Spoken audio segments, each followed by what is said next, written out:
T'inquiète, je réponds.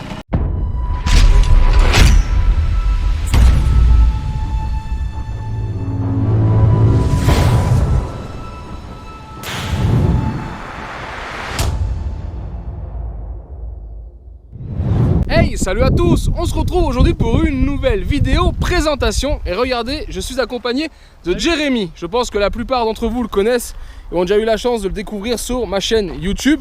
Et aujourd'hui, il nous a amené une de ses dernières machines. C'est un achat ou une récupération? Un achat. Un achat avec ce fameux Peugeot BB104, le mythique Peugeot BB104. Alors Jay, qu'est-ce que tu peux nous dire? Tu l'as trouvé où du coup? Alors, c'est un ami dans le 04 qui l'a sorti d'une grange qui était depuis, on peut voir sur la vieille assurance, qui est parolée depuis 86-87.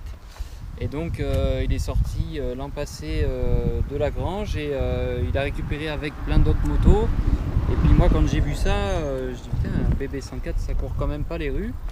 Et j'ai dit pourquoi pas, j'ai dit si tu le vends ça m'intéresse. Et donc du coup il me l'a vendu en état sortie de grange pour 250 €, non bloqué. Et donc du coup je l'ai récupéré et j'ai mis de l'essence dans le cylindre, il a démarré tout de suite. C'est parfait ça. Voilà. Et du coup c'est un modèle de quelle année alors? Donc celui-ci est de 62, d'après le carburateur sur la cuve c'est marqué 62. Donc voilà, il est donc dans son jus comme on peut le voir. Il a sa patine, alors il y en a qui aiment bien, il y en a qui aiment pas. Moi perso j'aime bien. De toute façon tous mes véhicules sont dans leur jus. Ouais, toi c'est ton truc ça. Je comptais pas le repeindre, il faudrait encore que j'accentue l'huile de coude on va dire, je pourrais encore revenir un peu mieux. Et après il faut pas trop insister sinon la peinture elle s'en va quoi. Mais bon voilà. Et un toute option en plus, tu as le pare-jambes. Et alors c'est ça, et donc il a le pare-jambes, il a donc le compteur mais il était de série sur les BB104, il a la selle biplace qui a été refaite par un ami parce que l'autre en fait était complètement morte, la mousse et tout, il n'y avait plus rien, il était cuit complet. Et il y avait dessus, ce qui était rigolo, en fait il y avait un cabochon de motobécane par-dessus le Catalux pour remplacer ça en fait. Et donc du coup j'ai enlevé l'autre et j'ai réussi à retrouver, j'ai quand même galéré, juste cette partie rouge là. Et puis voilà. Ah bah chouette là, une belle mamie comme on dit quoi. Ouais, une belle mamie, ouais. T'as même l'option levier, ça on en trouvait souvent à l'époque. Ouais, c'est de l'ancien propriétaire. Tous les leviers qui étaient pointus avant les années 75, on mettait ça et ça faisait une protection de plus. Ouais. Plus agréable à conduire et pour te protéger aussi en cas d'accident. Et Garcin, t'as réussi à savoir d'où ça venait ou pas? Alors on voit un peu mieux de l'autre côté si tu vois ici. C'est marqué Sport Garcin à Manosque. Il vient de Manosque avec l'hôtel, je crois que c'était 17 ou je sais pas, c'est peut-être un peu effacé. Mais il vient de Manosque, du 04. Ah, excellent, super. Et du coup, là-dessus, donc t'as rien fait, les pneus, si t'as changé les pneus? J'ai changé pneus chambre à air parce que les anciens étaient cuits. J'ai rincé le réservoir un coup, c'était vraiment de la rouille de surface. Et par chance, je sais que la maladie des BB104 c'est qu'il fuit en dessous. Ouais. Et mais il fuit pas. Donc ça c'était une crainte, mais j'ai eu de la chance. Grosse maladie de ça. Voilà, après j'ai nettoyé, regraissé, refait faire la selle. Et... Courroie et tout? Courroie d'origine? Non, j'ai pas encore changé la courroie, il faut que je la change. Et d'ailleurs, je sais pas comment on enlève le cache-courroie là. Alors est-ce qu'il faut démonter entièrement la cloche ici? Je sais pas. Parce que en fait les vis qui maintiennent ça, elles sont derrière l'embrayage.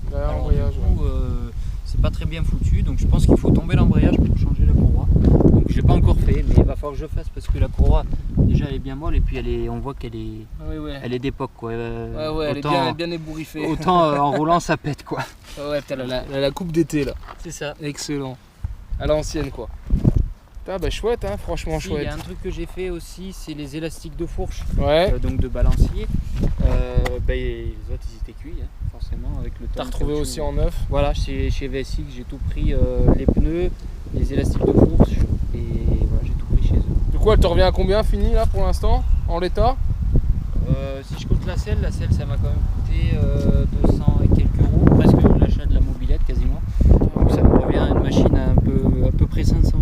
500 €, ouais, pour un bébé c'est correct. Ouais. Et là en plus t'as tout le jonc des deux côtés, je vois, t'as le jonc chrome. Côtés, ouais. Ça aussi de l'avoir c'est cool, il y a tous les joints. Aussi. Ouais, les logos. Elle est chouette. Donc il y a juste, alors j'ai eu de la chance d'en avoir un en stock, là il y a le petit béquet en plastique. Voilà, et j'en ai un qui est pas abîmé, donc je vais le changer. Comme ça c'est pour éviter les projections et tout. Tout à fait. Et voilà. C'est vrai que c'est rare d'en voir, moi j'ai la chance d'en avoir une aussi. Et Ouais, je kiffe, je roule ça- pas souvent bah, avec, mais Et ça court pas les rues, alors il y en a qui détestent la forme et tout, il y en a qui trouvent ça moche et il y en a qui adorent. Donc c'est soit ça. on aime, soit on n'aime pas. On aime ou on n'aime pas, tout à fait. Après, si on se réfère à l'historique, avec la mode des voitures de ces années-là, dans les années 60, Avec la etc. 404. Voilà, si on mélange tout ça et qu'on s'intéresse un peu à l'histoire et le pourquoi du comment on arrive sur des machines comme ça, on peut que aimer vrai que ce c'est genre de intéressant. machine. Et ben allez, on fait quoi? On la craque? On la craque, le robinet d'essence est ouvert. Hop. C'est quand même increvable, on a beau dire. Le Made in France à l'époque, les amis, c'est quand même quelque chose de complètement increvable. Là, l'accélération.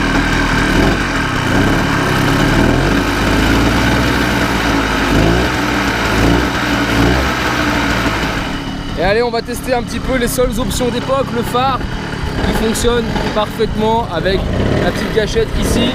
On a aussi une autre gâchette de ce côté-là. Là, on va retrouver le klaxon. Voilà, c'est top. Et après, pour ceux qui connaissent pas trop le principe, donc on a le frein arrière, côté gauche, côté accélérateur, c'est normalement le frein avant. On retrouve en dessous la gâchette ici du décompresseur et de ce côté-là, la gâchette du starter. Et allez, juste pour le fun, un petit roulage. Alors là, tranquille, on est sur une route fermée. Elle a été fermée un peu plus bas, on a dû rentrer ici par le sentier pour venir. Donc voilà, on va pouvoir se permettre de faire un petit roulage sans protection, c'est juste pour que vous puissiez la voir circuler. Il n'y a quand même pas à dire, c'est la classe.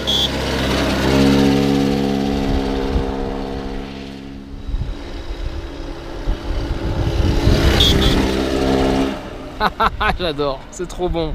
Alors pour la version historique, il y a eu plusieurs modèles de Peugeot BB, d'accord. Là le BB 104, moi je trouve que c'est un des plus beaux.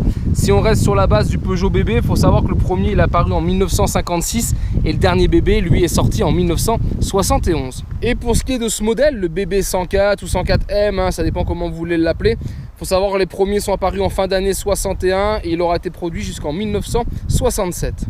Et Jay vous l'expliquait dans la vidéo, hein, c'est compliqué d'en trouver en très bel état. Aujourd'hui, si vous allez sur les sites de vente, voilà, je vais y arriver, les sites d'occasion, un modèle de base, on va dire dans cet état, voire pire, même surtout pire, vous allez les trouver dans les 600-700 €. Et un modèle qui est en parfait état esthétique, en plus d'être roulant comme celui-ci, etc., mais qui est en plus esthétique pour lui, on est plutôt 1300-1400 €. Voilà, c'est des modèles, beaucoup ne l'aiment pas, mais ceux qui l'aiment, ils mettent le prix. Donc et moi je trouve que c'est quand même très beau, un très très beau modèle. Donc quand on est collectionneur, je pense que c'est un modèle qu'il faut avoir avec le système de balancier à l'avant.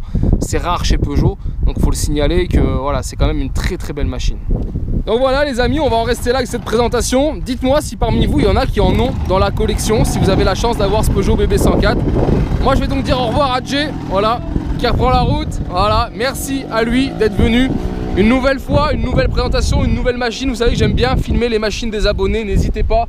Partout où vous soyez en France, vous me contactez, je mets vos coordonnées sous le coude. Et si j'ai l'occasion de passer, j'ai un planning qui est très chargé. Mais voilà, dès que je peux faire plaisir, aller voir du monde et filmer des machines, j'en profite. Alors n'hésitez pas. Moi je vous dis donc à très vite sur ma chaîne pour d'autres vidéos, tutos et présentations. Et en attendant, ciao ciao!